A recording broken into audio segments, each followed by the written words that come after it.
Good morning guys, once again I welcome you in your e-learning English class as we are reading our chapter from the diary of Annie Frank. Guys, कल तक की reading में हमने read किया था कि any ने 20 जून day Saturday 1942 में अपने डियरेस्ट किट्टी यानी कि अपनी डायरी मेंटेन करनी शुरू कर दी है।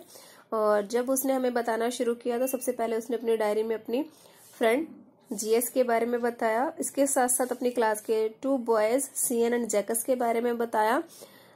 क्लासरूम का सीन है जिसमें उसने बताया कि सीएन और जैकस की डिस्कशन, आप छोटी सी छुटपुट बहस भी कह सकते हो, जो चल रही है किसके ऊपर, उनके रिमूव के ऊपर कि इनकी क्लास का रिजल्ट आने वाला है। और दोनों के दोनों फ्रेंड अपनी हॉलिडे सेविंग को भी शर्त पर लगाने के लिए तैयार हैं। सो हम आज की रीडिंग स्टार्ट करते हैं and we are at paragraph there are 9 of them. Are you ready? So open your text book and for the same try to mark all the difficult words. Can I start? There are 9 of them, 7 men and 2 women. Total Anne has 9 teachers. 7 are men यानी के male teachers and 2 women यानी के female teachers. Mr. Keesing, the old fogey who teaches maths, was annoyed with me for ages because I talked so much. Annoyed means angry. And who is a foggy person? An old-fashioned person. Anne says उनके जो mathematics के teacher थे उनका नाम था mister Keesing. वो N के साथ बहुत ज्यादा गुस्सा थे क्योंकि एन बहुत ज्यादा बातें करती थी। She was a talkative girl. After several warnings, he assigned me extra homework, an essay on the subject, a chatterbox. Chatterbox is a talkative person, जो हर वक्त चैटर करता है यानी कि बोलता रहता है। एन के टीचर मिस्टर कीजिंग ने उन्हें बहुत बार वार्न किया कि क्लास में बातें नहीं करनी, लेकिन वो हटती नहीं थी। इसलिए मिस्टर कीजिंग ने एन को एक एक्स्ट्रा होमवर्क दिया, एक एक्स्ट्रा असाइनमेंट थी। She was supposed to write an essay on the topic a chatterbox. तो वो चैटरबॉक्स से किसको इम्प्लाई कर रहे थे? एन फ्रैंक को। और वो ये कहना चाहते थे कि एन खुद ही अपने बारे में कैसे लिखे कि वो बहुत ज्यादा बातें करती है, उसके क्या फायदे हैं, क्या नुकसान है, ताकि वो खुद ही ये रियलाइज कर सके कि उसे ऐसा नहीं करना चाहिए। A chatterbox. What can you write about that? I'll worry about that later, I decided. I jotted down the title in my notebook, tucked it in my bag and tried to keep quiet. Jotted down means wrote down. Now, Anne ने ये सोचा कि ये जो topic मिला है एसे का, a chatterbox, इसके बारे में वो क्या लिख सकती हैं। फिर उन्होंने सोचा कि बाद में सोचूंगी, इसलिए उन्होंने इस टॉपिक को अपनी कॉपी में, डायरी में लिख लिया कि इस पर मैंने कैसे लिखना है। डायरी को अपने बैग में रखा और चुप रहने की कोशिश की।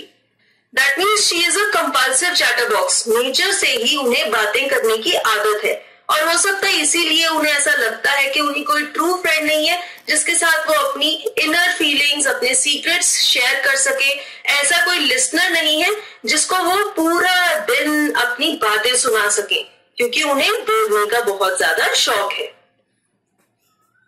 That evening, after I'd finished the rest of my homework, the note about the essay caught my eye. Caught my eye means उन्हें वो दिखा।